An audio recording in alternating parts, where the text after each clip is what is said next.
Hey Beauty Cats, it's Jessie Cat here from Jessie Cat's Medi-Spa. Before I opened my Medi-Spa business and launched my career in beauty, I was a Pilates instructor. I've been meaning to get back into my Pilates practice in a much stronger way than the few exercises I do at night and throughout the day that just unclick me. I think right now it's the time. I think it's time to learn to breathe, to think about our alignment through our body, to remain calm, to center ourselves, and to take that centering, that calm, that consciousness of breath out into our days. Once you've taken the basics and you'd mastered them, you could just launch yourself into taking advantage of every free Pilates resource that you find sits with you, aligns with you, works for you on YouTube. And this could be the start of a brand new you.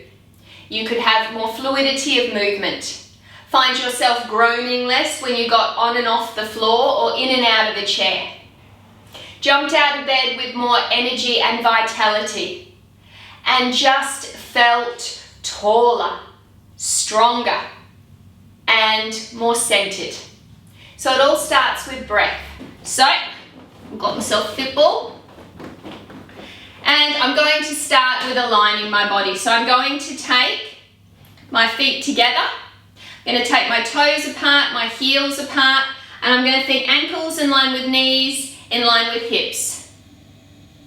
My hips are out, which is why I was drawn to the Pilates method. I was a person that always put my neck out when I did crunches, traditionally done crunches and abdominal work. And that's because I actually have an injury from when I was much younger that resulted in a torn bowel and my abdominals being cut through in an operation. So that accident screwed up my hips.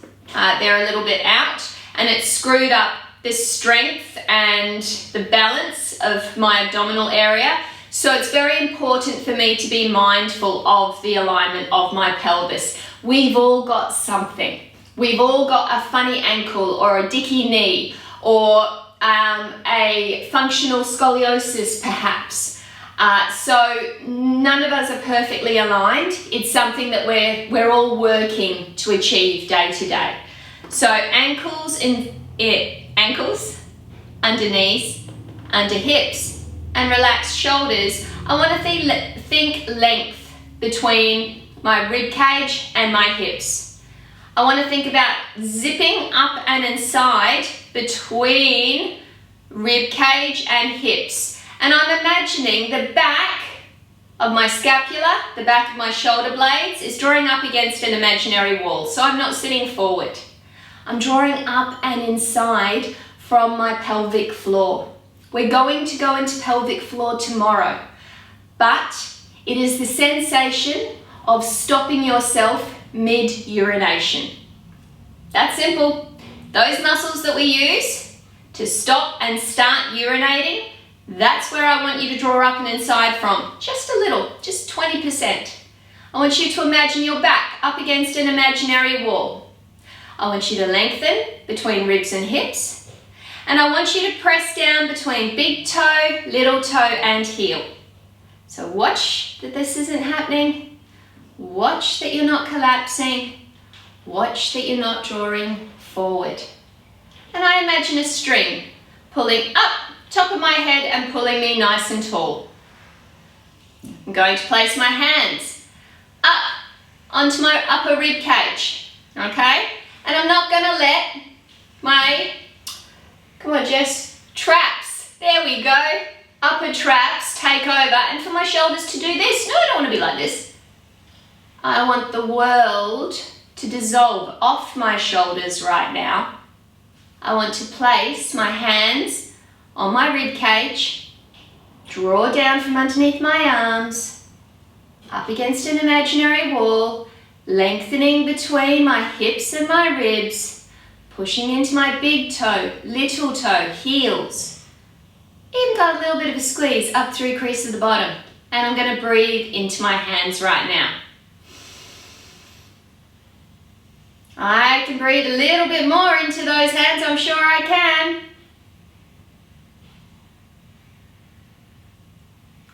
And breath out, up through pelvic floor, using those muscles I'd use to stop myself mid-urination to push that breath out of me.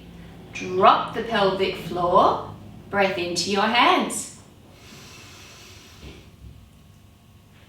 When I've stopped drawing in breath, I'm going to try for another 4 counts. Going to draw my shoulders down from underneath my arms. Imagine my back against that imaginary brick wall and breathe out, breathe out, breathe out. By pushing that breath out from deep within me.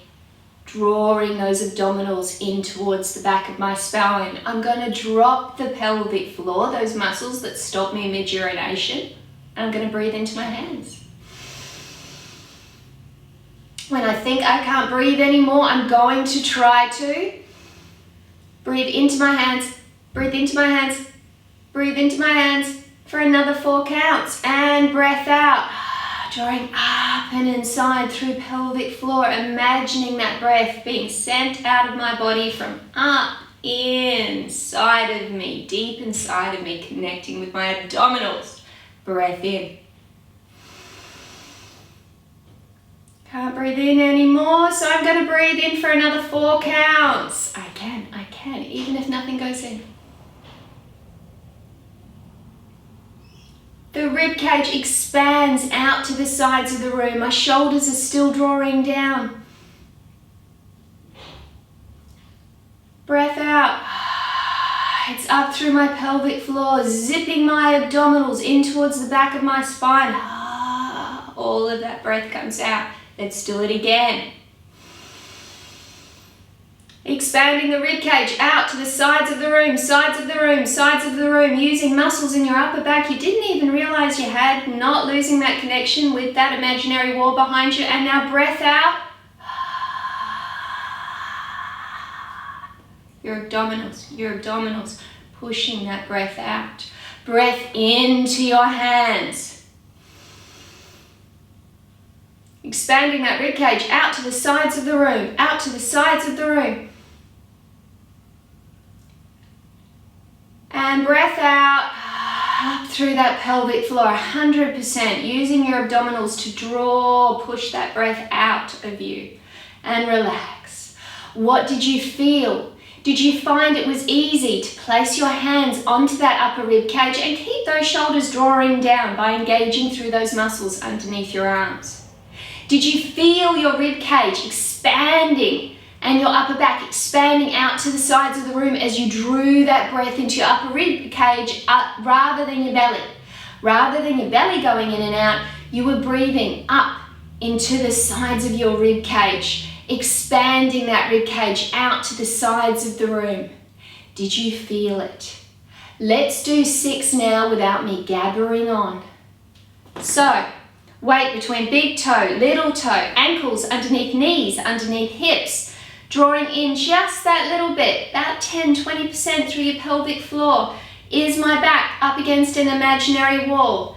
Am I relaxed through my shoulders? Take my hands, place them up underneath my arms, but still relaxing the shoulders down. And I've even got a little bit of work going on up through the crease of my bottom. Yeah, staying nice and engaged and centered, like a tree trunk. Yeah? All right, I'm going to breathe into my hands. Let's count to 6. Expand that rib cage out to the sides of the room. 5, 6, and breath out. Breathing out by drawing up and inside through pelvic floor and zipping out up through those abdominals. Drop the pelvic floor, breath in. Shoulders down. Expand that ribcage out to the sides of the room. Got no more breath? Try. Discovering muscles in my upper back I didn't even realize I had, and breath out. Up through pelvic floor, lower abdominals, working. Drop the pelvic floor, breath in.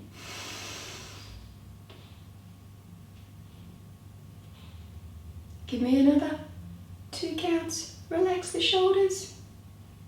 Up through pelvic floor, lower abdominals, 2 more.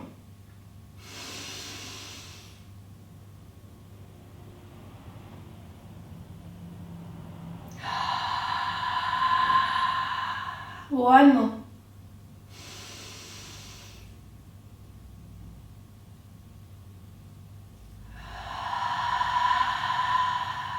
Now, learning to breathe laterally rather than diaphragmic breathing, using lateral breathing will enable you to stay connected through your abdominals when you do other exercises that need engagement through your abdominals. However, you still need to breathe and breathe well through the Pilates exercise repertoire. So that is lateral breathing. Lateral breathing is being able to breathe into your rib cage and not let your belly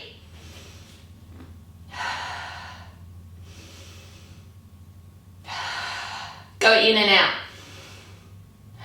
That's diaphragmic breathing. We want to employ lateral breathing, which means we're always a little bit connected through our lower abdominals, but we breathe into our upper rib cage, and we can breathe very deeply.